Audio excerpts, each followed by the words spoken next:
खुलुमबाय आं सिबि रानी ब्रह्म गोजोन फुंबिलिनि बयनिसिमबो गाहाम हामलायनायखौ जासिहरनाय थाबाय नोंथांमोननि थाखाय आं माखासे खौरां लानानै फैबावबाय अन्नानै भिडिअखौ जोबजासिम नायलांदो क'क्राझार आकाशवाणी केन्द्रआव 10 किल'वाट एफएम ट्रेन्समिटारखौ बेखेवबाय मिरुनि मन्त्रि आइसुनि बेसनाव बिथाङा गुवाहाटीनिफ्राय गुबुन गुबुन हाबाफारिखौ बेखेवनायजों लोगोसे क'क्राझार आकाशवाणी केन्द्रआव 10 किल'वाट एफएम ट्रेन्समिटारखौ बेखेवदों जेराव एमपि जयन्त बसुमतारी बिथाङाबो क'क्राझाराव बाहागो लादों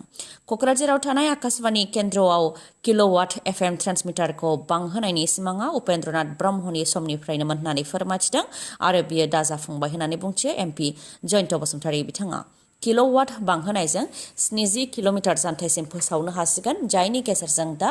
राव हारिमु थुनलाइ बेजों लोगोसे सोरखारि आरो बेसरकारि बिथांखिफोरखौबो फोसावनो हासिगोन होननानै फोरमायथिदों एमपि जयन्त बसुमतारी बिथाङा क'क्राझाराव आकाशवाणी केन्द्र बेखेवनायनि अनगायैबो टेटेलियाव फ्लाइअभार तिनसुकिया नाहरलगुन एक्सप्रेस गुवाहाटीनिफ्राय निउ बङाइगावसिम गोदान एक्सप्रेस आरो गुवाहाटीनिफ्राय उत्तर लखिमपुर जन शताब्दी एक्सप्रेस बेखौ बेखेवदों जेराव मिरुनि मन्त्रि आइसुनि बेसनावजों लोगोसे गभर्नर लक्ष्मण प्रसाद आचार्य मिरुनि मन्त्रि पवित्र मार्गेरिटा सर्बानन्द सनवाल एमपि रामेश्वर तेली आरो गोबां दैदेनगिरिफ्रानो बे बेखेवनाय हाबाफारियाव बाहागो लादों बोसोर गोदाननि रंजाफुबाय थानायनि गेजेरावनो गसाइगावआ गिख्रंथाव लामानि जाब्रथाय जानायनि उनावनो ओनसोलावनो दुंहाव थासारि जाब्रथायाव 3 सुबुङा जिउ खोमानो गोनां जादों बेजों लोगोसे गंसे गारि आरो गंसे मटर साइकेलखौबो सौख्रांनानै थेर-बेथेर खालामदों मोनजिनै साखा थानाय गंसे ट्राक जेराव आलुजों बुंफबनायमोन बे ट्राकआ गिबियाव शंकरदेव शिशु निकेतन फरायसालिनि गेटखौ सौख्रांदों बेनि उनाव गलाफोरखौ सौख्रांदों जायजों दाङाइमारिनि तारामणि बर्मन मुंनि सासे आइजोआ जिउ खोमानो गोनां जादों सासे गलादार आब्दुल कालाम आजाद बिथाङा जिउ खोमानो गोनां जादों आरो गुबुन सासे गासै 3 सुबुङानो जिउ खोमानो गोनां जादों जिउ खोमानांनाय आब्दुल कालाम आजाद बिथांनि गलाखौबो सौख्रांहैदोंमोन आलुजों बुंफबनाय ट्राकआ बेनि उनाव आब्दुल कालाम आजादखौबो सौख्रांदों जायजों बिथाङा जिउ खोमानो गोनां जादों ओजोंहाय दाङाइमारिनि तारामणि बर्मना फरायसालिनिफ्राय गनाय उन्दै फरायसाखौ नेगासिनो दंमोन बे समावनो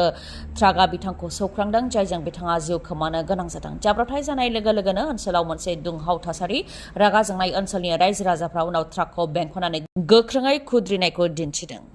क'क्राझाराव फोसावदों सेक्सन 163 BNSS बेनि गेजेरजों क'क्राझार टाउननि सिङाव थानाय डेइलि मार्केट आरो सप्ताहिक हाट बाजारखौ बन्द फोसावनाय जादों क'क्राझार डिस्ट्रिक्ट मेजिस्ट्रेटनिफ्राय मोनसे अर्डार फोसावदों स्टेट लेभेल पुलिस रिक्रुटमेन्ट बर्डआ कमन रिटेन टेस्ट खुंनो थांगासिनो दङ 5 जानुवारि 2025 अदेबानि गाबोन बेखौ खुंनाय जागोन बेयाव गोबां बिजाथिफ्रानो बाहागो लागोन बेनिखायनो हान्था मेलायाव जाहाथे जेबो जेंना जाया आरो गोजोनै जाहाथे खुंफुंलांनो हायो बेनि थाखायनो गाबोननि सानाव क'क्राझार टाउनाव थानाय डेइलि मार्केट आरो सप्ताहिक हाट बाजारखौ बन्द फोसावदों क'क्राझारनि अनगायैबो जायफोर जायगायाव बेफोर आनजादा जागोन बेफोर जायगायाव बेबायदिनो डेइलि मार्केटजों लोगोसे सप्ताहिक बाजाराबो बन्द थागोन ढेकियाजुलिनि सिराजुलि गामिनि सरस्वती हाज'वारि बिथाङा महाराष्ट्रनि पुनेयाव खुंजानाय 4थि हायुङारि पावारलिफ्टिं चेम्पियनशिप 2024 आव नैथि मासि आवग्रिनो हादों बेखौ लानानै गोजोननाय फोरमायथिदों बिथांजों लोगोसे बिथांनि बिफा बिरेन हाज'वारि आरो बिमा अमिला हाज'वारि बिथाङा फोरमायथिनो गोनांदि 4थि दुलाराय भारत पावारलिफ्टिं चेम्पियनशिप 2024 आ थांनाय 20, 21 आरो 22 डिसेम्बर खालि महाराष्ट्रनि पुनेयाव खुंजादोंमोन जेराव ढेकियाजुलि सिराजुलि गामिनि थागिबि 24 बोसोर बैसोनि सरस्वती हाज'वारि बिथाङा रुपानि मेडेल देरहासार जानो हादोंमोन देरहासार जानो हानानै बिथाङा आसामजों लोगोसे ढेकियाजुलियावनो गोग्गानायखौ लाबोनो हादों 24 बोसोर बैसोनि सरस्वती हाज'वारि बिथाङा ढेकियाजुलिनि लकनायक अमिय कुमार दास फरायसालिमानिफ्राय ग्रेजुवेट जानाय फरायसा आरो बिथाङा दा गेलेनाय बिथिङाव गोसो होदों एशियान गेम्सआव गेलेनो थाखाय बिथाङा बे बोसोराव थाग थियारि खालामगोन होननानैबो फोरमायथिदों आरो बिथांनि देरहासार जानो हानायखौ लानानै दुलाराय बर' फरायसा आफादनिफ्रायबो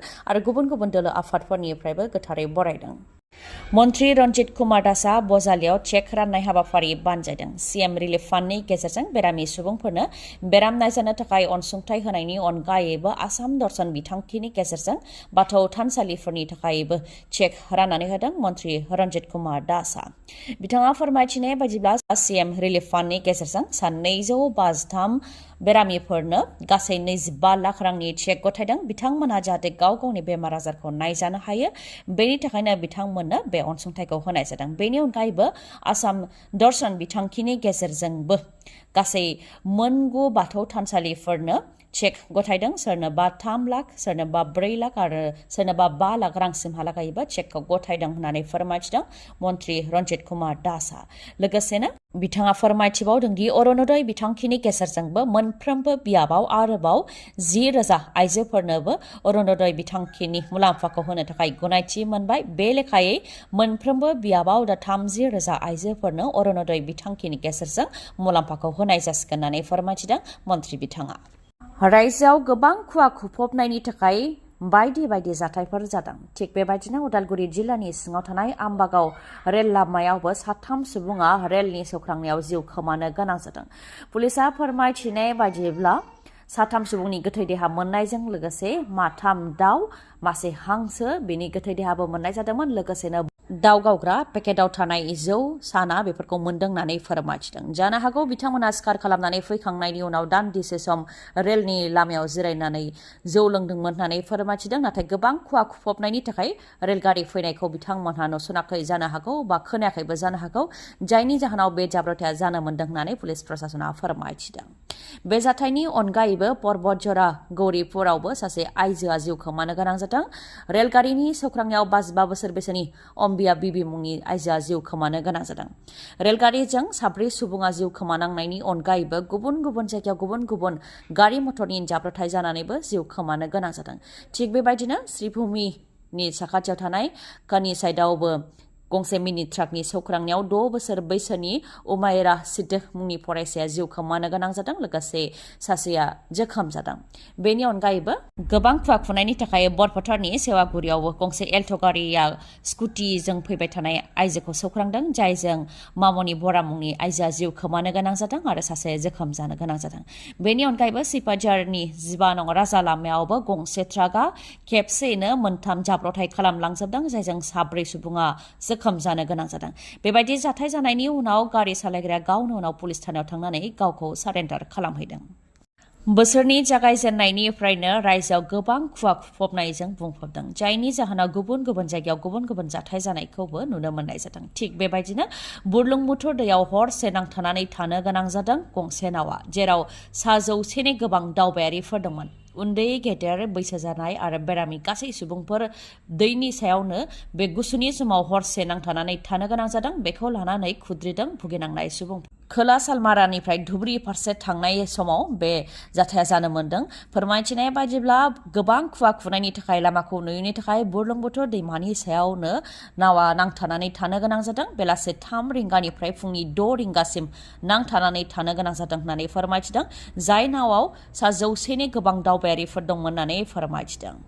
दै हान्था मेला बिफान आरो पुलिस प्रशासनाबो जेबो राहा लायाखै बेनिखायनो बेनि सायाव जाहाथे गोख्रों आयेननि राहा लायो बेनि थाखाय आसाम सरकार आरो डिसिनिसिम खावलायदों दावबायारि बिथांमोनहा मानोना सरकारा दैजों हान्थिनायनि थाखायबो रायजो राजाफोरनिफ्राय गोबां टेक्स लादों नाथाय रैखाथि होनो हायाखै बे गुसुनि समाव बुरलुंबुथुर दैमानि सायाव हरसे नांथानानै थानो गोनां जादों होननानै फोरमायथिदों बेनिखायनो बेनि सायाव जाहाथे